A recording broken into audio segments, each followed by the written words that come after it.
जो hair stylist थे और ब्यूटिशियन जो थी बुशरा, सब ने बड़ी मेहनत की और एक एक किरदार पर मेहनत की। बीइंग ए डायरेक्टर मैं बड़ी खुश हूँ कि एक लड़की की हैसियत से या एक औरत की हैसियत से मैंने अपने कोलीग्स को, खासकर फीमेल एक्ट्रेसेस को इतना खूबसूरत एक्सपोज किया है कि मैं दावे से कह सकती हूँ कि इतनी हसीन जिया अली या इरायदा सिनेमा स्क्रीन पर इससे पहले नहीं आई।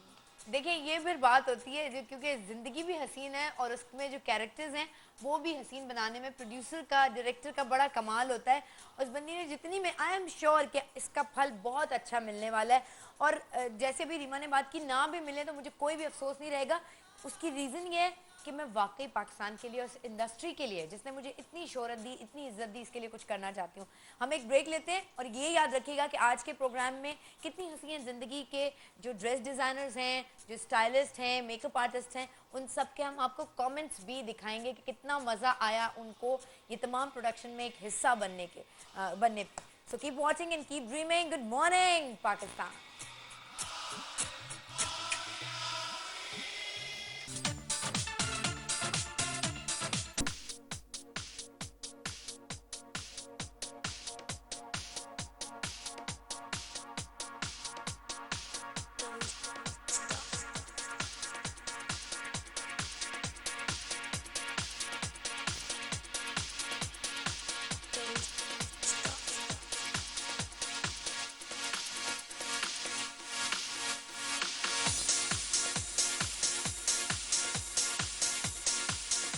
This is Hassan Shahryar Yasin. हम लोग बड़े एक्साइटेड थे जब रीमा पहली दफ़ा हमारे पास आई। बहुत से लोग आते हैं to get clothes made, to do collaborations, और हम लोग कोलैबोरेशन बिलीव भी करते हैं मगर बहुत selectively. But when it comes to television या मूवीज यूजुअली हम लोग कोलैबोरेट ज़्यादा नहीं करते because I think there's still a lot of room for professionalism and people aren't usually that all that prepared.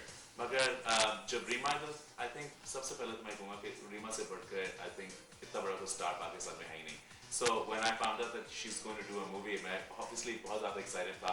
हम लोग इतना ज़्यादा काम करते हैं not only in Pakistan but out of Pakistan as well, and obviously we come in contact with so many people from Bollywood and Hollywood that मैं सोचा कि I think this is an amazing idea that Reema has, that not only she वो एक movie बनाना चाह रही है मगर वो मूवी एक फैशन डिज़ाइनर के साथ मिलकर उनके साथ कॉस्ट्यूम्स डिज़ाइन करके करना चाह रही हैं। पूरी दुनिया कर रही है और आई थिंक पाकिस्तान में ऐसा जरूर होना चाहिए।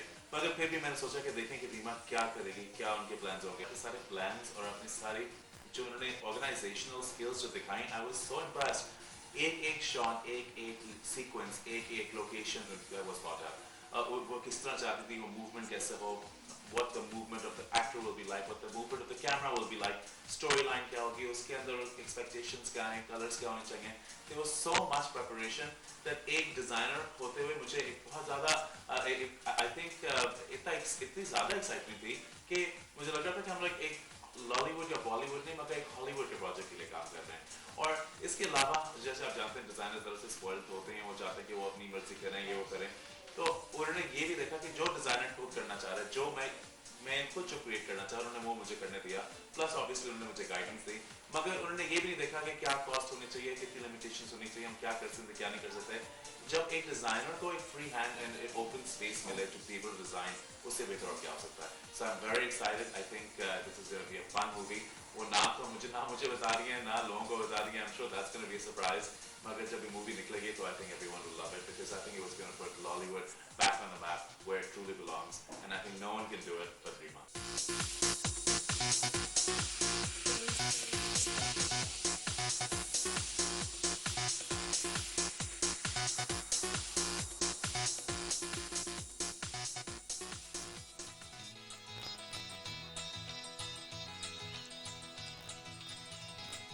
आपने देखे कुछ थोड़ी सी उस टीम के कमेंट्स जो कि कितनी हंसी है ज़िंदगी में, जिनका फुल पार्टिसिपेशन है।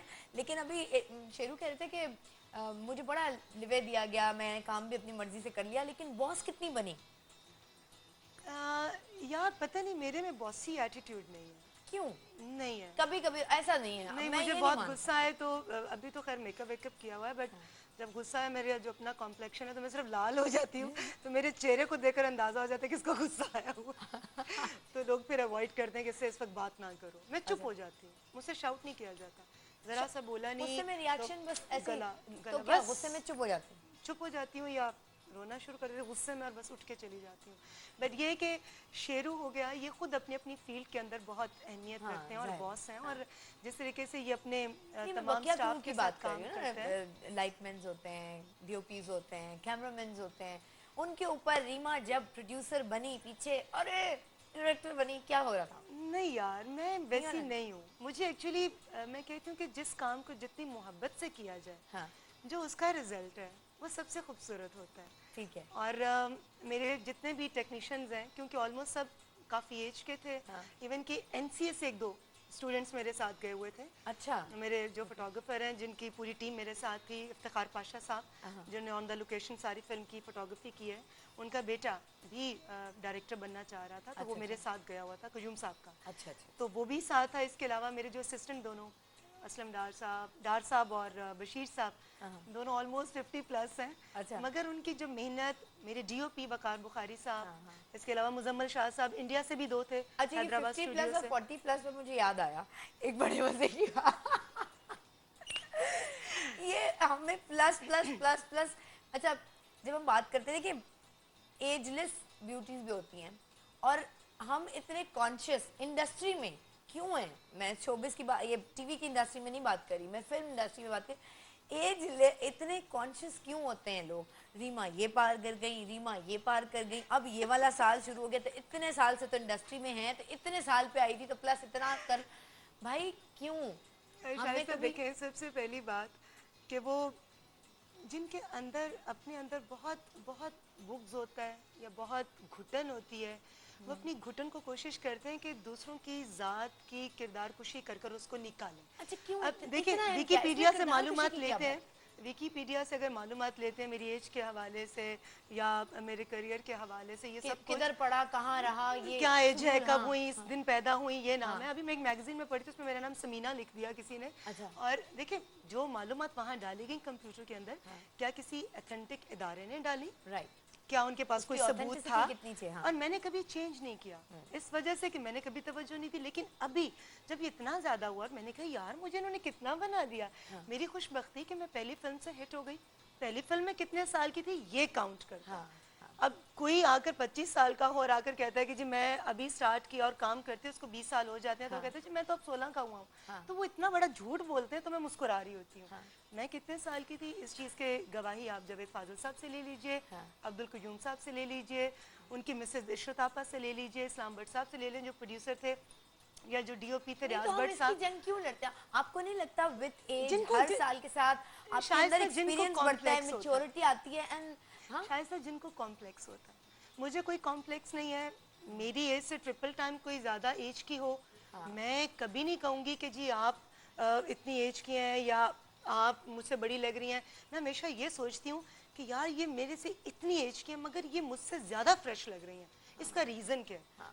मैं उस रीज़न को तलाश करती हूँ रादर देन कि मैं कि यार इस बंदी ने काम कितना किया है, हर काम पिछले से ज्यादा बेहतर है, ये मुझसे ज्यादा जानती है, इसके पास मुझसे ज्यादा नॉलेज कैसे है। ये लड़ाई होनी चाहिए। अलामा इकबाल ने बड़ी खूबसूरत एक बात कही है, हमारे यहाँ बस इसी चीज़ को अगर तवज्जो दे दी जाए तो बड़ी चीज़ें बेहतर हो जाएं। कि दिल की इमारतों में कहीं बंदगी नहीं, दिल की इमारतों में कहीं बंदगी नहीं, पत्थर की मस्जिदों में खुदा ढूंढते हैं लोग।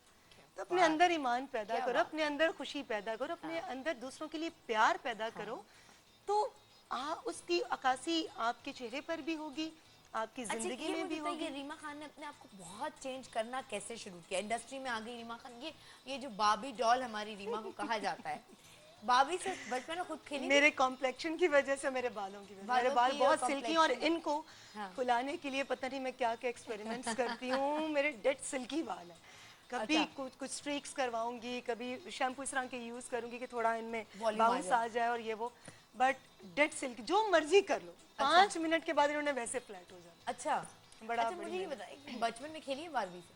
बहुत बहुत खेलती हूँ, बहुत खेली हूँ। और कभी उस वक्त बंदी ने सोचा नहीं होगा मैं बड़ी हो जाऊंगी तो मुझे लोग ये कहेंगे हैं?